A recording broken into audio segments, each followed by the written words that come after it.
The outer surface is a common plane established at a constant elevation of 45 meters. They bulldoze this entire section to be flat. Holy Christ, oh, that whitetail's gonna love that.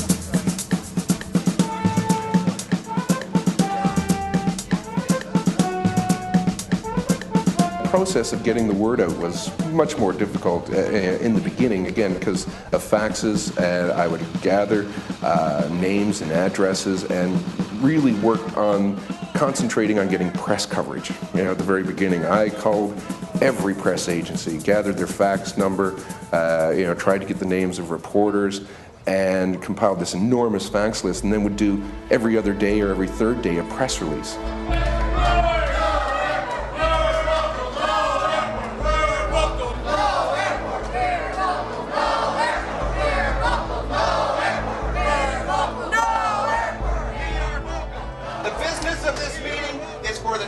Pickering to reinstate and to reinforce the opposition that it has always had.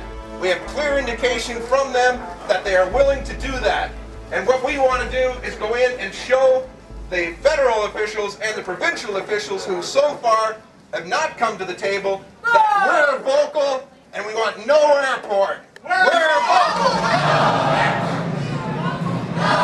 The sheer size of the rally caught them off guard. You know, when we showed up with the placards and stuff, they were assembled across the street at the Hub Plaza and marched across.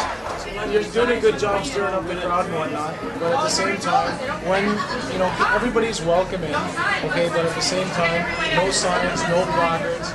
We showed up at the door, they had, the Durham Regional Police there, taking placards, insisting that if we didn't put them down, we wouldn't get in. And we weren't there to yell and scream. We're there to make a very valid point that there was much more to this argument than meets the eye. And what they were being asked to approve, they didn't have the information in which to make that kind of recommendation that they would go ahead with.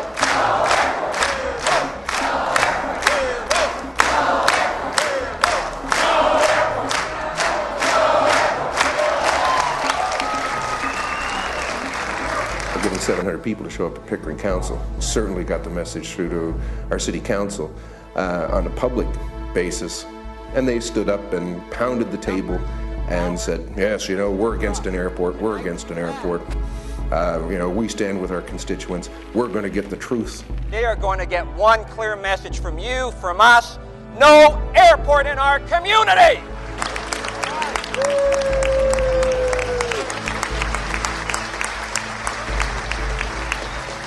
Thank you, Mayor Arthurs, Dan McTeague, everyone present.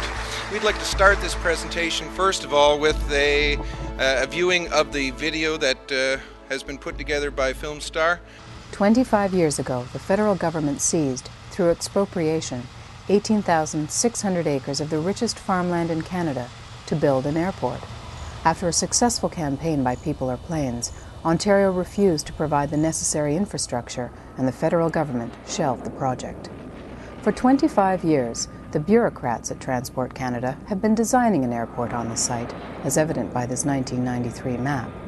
In July, the video was outstanding. It really shocked the politicians at all levels, whether it was regional or municipal and even federal. They were shocked that we had the professionalism to put together that kind of presentation, and so they really didn't have any choice but to counter and look at the information that was being put in front of them.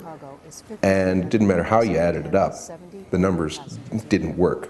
And that left them in a position of then trying to defend an indefensible position. And that's the last thing a politician's ever going to use. Transport Canada has a study which says that because Hamilton does not form a part of the Greater Toronto Airports Authority, that the Greater Toronto Airports Authority would want to build an airport to take the traffic away from Hamilton.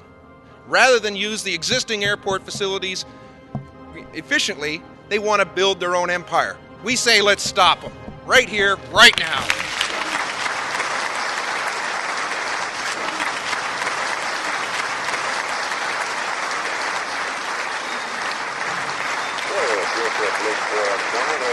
The first time I ever drank champagne was September 25th, 1975.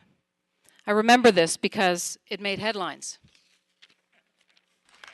The occasion? people celebrating a victory over planes. The Liberal government had scrapped the Pickering Airport.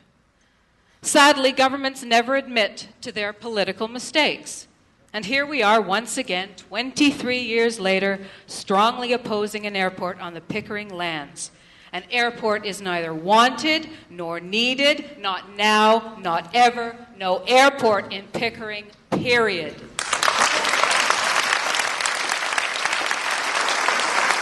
I am so pleased that another generation is taking over this fight. Democracy is alive and well in Pickering. Remember in 1972, Transport Canada, to prove a second airport was needed, forecast 64 million passengers would be flying out of Toronto by year 2000. Well, they're going to have to get moving because they're only 26 million a year now. They're not going to make it. Let's stop this airport, and I'm delighted to see so many young people here. I'm going to Florida and retire.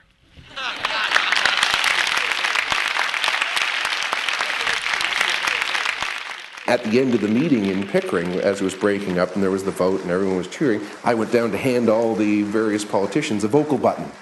And one of the councillors stood up and went, "You didn't get 1,000 people here tonight, did you?" and I just pushed it right back. I said, "We got more than you've ever seen."